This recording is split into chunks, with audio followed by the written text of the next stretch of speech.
Bonjour à vous, c'est Yann et bienvenue dans cette nouvelle vidéo dans laquelle je voudrais vous donner ici quelques conseils pour bien réussir votre examen de dégustation du WSET 3, donc de niveau 3 en vin. Alors logiquement, vu le thème de cette vidéo, je m'adresse plutôt à vous en tant qu'étudiant du WSET, donc Wine and Spirit Education Trust. Sur cet examen de dégustation, vous avez donc 2 vins à déguster. Et il est nécessaire, pour réussir l'examen, de pratiquer et surtout d'être bien préparé.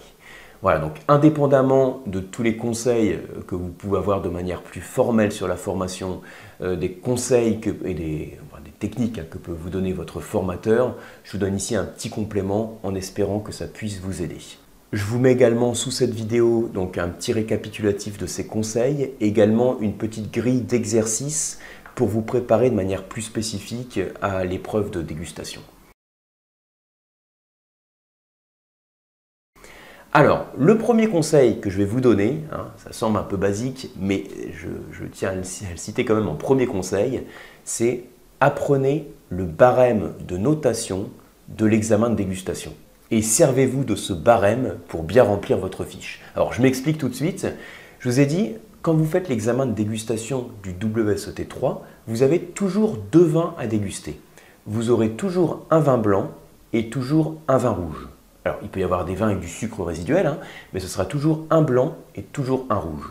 Donc, vous n'aurez pas de rosé, vous n'aurez pas de vin effervescent, pas de champagne par exemple, vous n'aurez pas de vin muté, vous n'aurez pas de vin orange, donc c'est vraiment que des blancs et des rouges. Le vin blanc, la dégustation du vin blanc, elle est notée sur 20 points. Et celle du vin rouge, elle est notée sur 21 points, puisqu'entre les deux, il y a les tanins, qui donnent un point de plus. Donc en tout, ça fait 41. Et pour obtenir votre diplôme, enfin l'examen de dégustation plutôt, vous devez obtenir au moins 55% de bonnes réponses. Donc ça veut dire qu'il faut avoir au moins 23 sur 41. Ça veut dire que vous pouvez éventuellement planter un vin et cartonner à l'autre, et ça vous permet quand même d'obtenir l'examen de dégustation. Juste une petite précision. Alors, je vous remets aussi pour illustrer le barème en fond d'écran. Un point très important que vous devez absolument avoir en tête, c'est qu'il n'y a pas de malus dans la notation. C'est-à-dire que s'il y a un terme sur lequel vous n'êtes pas sûr, il faut mieux répondre quelque chose que de ne pas répondre du tout. Si vous ne répondez pas du tout, vous perdez un point. Si vous répondez quelque chose, vous pouvez éventuellement gagner un point. Donc, vous n'avez rien à perdre en répondant à tout. À chaque fois, le principe, c'est que pour chaque terme donné, pour qualifier une des étapes de la dégustation, vous avez un point qui est attribué. Et il y a 2 éléments qui donnent plus d'un point, c'est la partie arôme.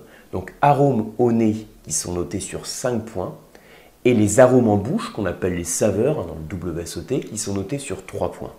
Ça veut dire que sur la partie arôme, les 5 points plus 3 points, vous avez déjà 8 points seulement sur les arômes. Alors un conseil, ça veut dire qu'il faut faire en sorte de cartonner sur les arômes. Ce que je vous recommande, c'est d'avoir en tête qu'il n'y a pas de malus sur la notation. Donc mettez toujours plus d'arômes que ce que vous percevez réellement.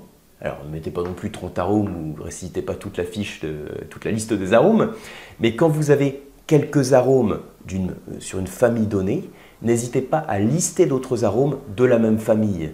Si je retrouve du citron, je peux citer aussi le citron vert, le pamplemousse par exemple. Je reste sur une même famille, mais je donne plus de descripteurs.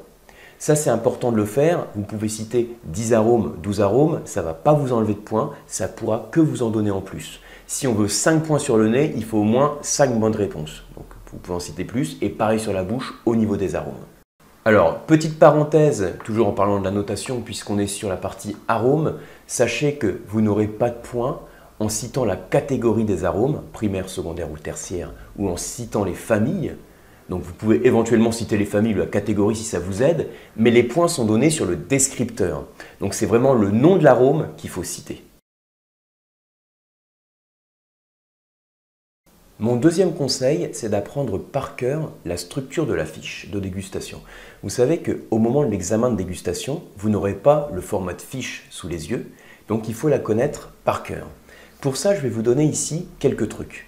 Au moment où vous allez vous présenter à l'examen, la fiche qu'il faudra plutôt compléter, il y a juste la partie apparence, nez, palais, conclusion, c'est tout. Et il faut tout remplir. Donc ça veut dire qu'au niveau de l'œil, au niveau du nez, du palais, de la conclusion, il faut connaître parfaitement chacune des sous-étapes. Donc ici, je vais vous donner un petit acronyme que vous pouvez utiliser pour vous en souvenir. L'acronyme, ça va être pour la partie œil IC, la partie nez IAE, la partie bouche d'attaque ISF et la partie conclusion QP. Bon, là, comme ça ne veut rien dire si je vous le cite, mais en fait, c'est un acronyme, simplement, je vais vous l'expliquer tout de suite, qui vous permet déjà en termes de méthodologie de ne pas zapper une étape. Parce que quand on zappe une étape, on perd un point. Alors, sur l'œil, j'ai dit IC. IC, c'est intensité, couleur. Alors, c'est-à-dire que je zappe la limpidité qu'il y a sur la fiche, je zappe les autres observations éventuelles parce que ça ne donne pas de points à l'examen. Sur cette vidéo, je suis vraiment très centré examen. Donc, sur l'œil, vous vous souvenez simplement de IC. Intensité, couleur. Vous devez être en mesure de qualifier l'intensité, pâle, moyen, intense, et la couleur. Donc, vous devez connaître par cœur les termes qu'on utilise sur la fiche pour qualifier l'intensité d'un vin blanc et d'un vin rouge. Ensuite, pour le nez, l'acronyme c'est IAE, comme intensité, arôme, évolution.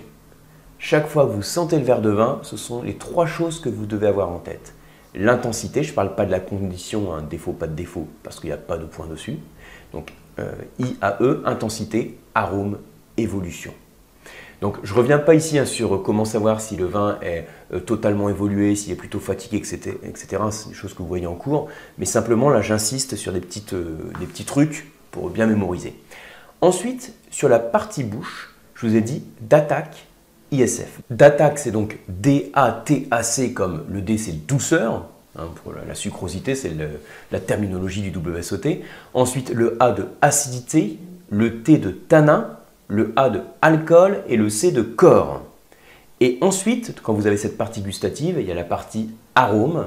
Donc ISF, c'est comme intensité des arômes en bouche. Donc dans la terminologie WSOT, les arômes en bouche, on appelle ça les saveurs. Ensuite, le S de saveur que l'on retrouve en bouche. Et ensuite, F pour final. Donc d'attaque ISF. Et ensuite, pour la conclusion, c'est QP comme Q de qualité, évaluer la qualité, et P, évaluer le potentiel de garde. Donc cet acronyme, c'est un acronyme très simple, mais ça vous permet simplement de ne pas zapper une ou des étapes. Ça arrive malheureusement qu'il y a un des dégustateurs qui zappe une des étapes, ce qui fait perdre un point. Je vous précise qu'on peut être le meilleur dégustateur du monde. Si on ne connaît pas la fiche de dégustation du WSOT, on plante l'examen. Donc il y a toujours cette phase d'apprentissage, voire un peu de bachotage qu'il vous faut faire pour assimiler la fiche de dégustation. Pour bien comprendre aussi comment fonctionne cette fiche, toujours sur la partie un deuxième conseil, je vous recommande aussi de bien voir comment fonctionne l'échelle d'évaluation. Sur la plupart des termes, douceur, acidité, tanin, etc., c'est une échelle d'évaluation à 5 points, sur 5 niveaux. Quand on est sur le milieu intermédiaire, c'est moyen, donc moyen moins, moyen plus. Et puis ensuite, vous avez une terminologie précise à connaître. Quand je dis une terminologie précise à connaître, ça veut dire qu'il faut vraiment apprendre les termes par cœur. Quand vous avez une acidité qui a un niveau 1 sur 5, on va dire qu'elle est légère. Quand le corps a un niveau 1 sur 5, il est léger. Par contre, quand l'acidité a un niveau 1 sur 5, on va dire qu'elle est faible. Les tanins vont être faibles. L'alcool va être faible. Donc ça, on ne peut pas l'inventer. On va dire, c'est peut-être plus ou moins intuitif, mais pas forcément, c'est une question de terminologie, donc il faut vraiment la connaître. Et le niveau 5 sur 5, pour l'intensité, c'est prononcé. Pour les tanins, c'est puissant. Pour l'alcool, c'est fort. Pour le corps, c'est charpenté. Donc ça, c'est vraiment des termes à connaître absolument. Ça, c'est une échelle à 5 points. Alors, pour l'alcool, petite précision, c'est une échelle à 3 points. J'insiste dessus parce qu'on ne peut pas avoir de moyen moins ou de moyen plus sur l'alcool, sinon on perd le point. Et puis pour l'intensité de l'œil, l'intensité au niveau de la phase visuelle, c'est également une échelle à 3 points et non pas à 5 points. Donc ça, c'est vraiment des trucs à connaître. Ça veut dire que pour apprendre la structure de la fiche, vous pouvez utiliser les acronymes que je vous ai donnés, mais aussi faites la fiche de mémoire. Alors je sais, c'est un peu du bachotage, mais je vous le recommande. Vous prenez une feuille blanche, vous écrivez œil, nez, bouche et vous recopiez carrément la fiche de mémoire. Il faut la connaître par cœur, vous avez l'acronyme en tête et c'est comme ça que vous allez la mémoriser. Troisième conseil que je vous donne, dégustez les vins typiques de l'examen du WSET, tant qu'à faire. Sachez que le but de l'examen, c'est pas de vous servir des vins improbables, des trucs qui sont pour vous piéger.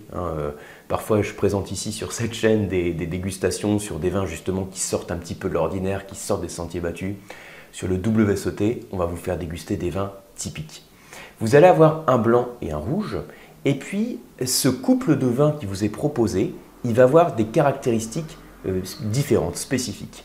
Alors, pour généraliser un petit peu, donc au risque de perdre en précision, mais bon, je généralise quand même, imaginez un couple type sur l'examen, ça peut être d'avoir par exemple un vin rouge puissant, structuré, avec un peu d'évolution, donc des arômes primaires, secondaires, tertiaires. Par exemple, un Châteauneuf du Pape avec un peu d'évolution, ou bien un Barolo, je pense à un vin structuré.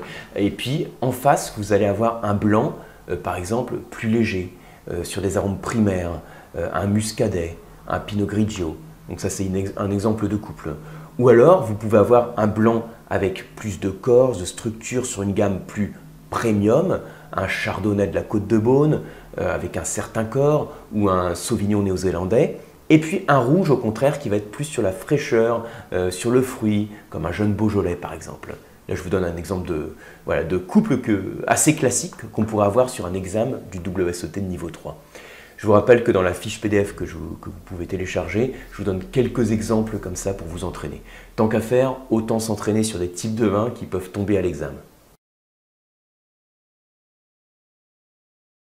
Quatrième conseil, alors peut-être un peu contre-intuitif, mais bon, c'est pas grave, hein, c'est des conseils perso, je vous le dis. Faites des fiches imaginaires. Alors, qu'est-ce que c'est que ce truc? C'est une technique de dégustation dont j'avais déjà parlé sur une leçon sur cette chaîne, mais pas dans le cadre du WSET. Donc là, je vous reparle de ça dans le cadre de cet examen du WSET. Faire une fiche imaginaire, qu'est-ce que ça veut dire? Ça veut dire que vous prenez une liste de vins, par exemple dans les échantillons qui sont recommandés par le WSET, et vous inventez une fiche de dégustation de ce vin.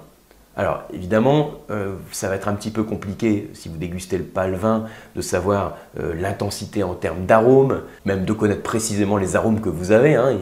L'inventer, c'est un peu compliqué, mais c'est le principe de la méthode. Parce que dresser une fiche imaginaire, ça vous oblige déjà de mémoire à connaître toute la structure de la fiche, donc connaître la méthodologie, et en fonction du vin que vous ciblez, ça vous oblige à connaître le type de vin, le style de vin, qui est associé a priori à une appellation. Si c'est un conseil qui vous paraît un peu bizarre, mettez-le en application. Je vous le dis, vous prenez les modalités du WSET3, vous prenez quelques échantillons de vin, ou alors vous prenez encore mieux les exemples de vins type d'un examen et vous faites vos fiches imaginaires. Et vous allez voir que ça va vous aider à assimiler la structure de la fiche et à mémoriser le style de vin qu'on peut associer à une appellation. Dernier conseil que je vous donne, c'est pour le jour de l'examen. Évitez d'arriver en ayant mangé un aliment fort, quelque chose qui anesthésie la bouche. C'est important d'avoir les papilles qui soient un peu préservées. Si besoin, croquez un petit bout de pain, prenez un petit peu d'eau pour vous faire saliver, pour vous rincer la bouche avant de commencer la dégustation. Vous avez la possibilité de vous aviner la bouche, de prendre un petit peu de vin en bouche, ce qui permet de créer tout de suite une salivation liée à l'acidité du vin, à percevoir le niveau d'alcool et donc en quelque sorte de créer un référentiel pour commencer à déguster. Une chose aussi, vous avez le droit à un brouillon, vous remet des brouillons, donc n'hésitez pas à noter la structure de la fiche, à réécrire l'acronyme pour bien avoir en tête toutes les sous-étapes. J'insiste dessus, mais c'est tellement bête de perdre des points en se plantant sur la méthodologie. Donc voilà pour ces quelques conseils. Alors c'est juste, je vous répète, des conseils perso. Ça ne remplace pas le cours qu'on vous donne sur la formation, mais ça vous permet quand même, j'espère, par ces petits conseils un petit peu informels, voire un peu alternatifs, de vous aider et vous mettre en confiance pour l'examen. Bonne chance en tout cas à vous, et puis je reste à votre disposition. À bientôt.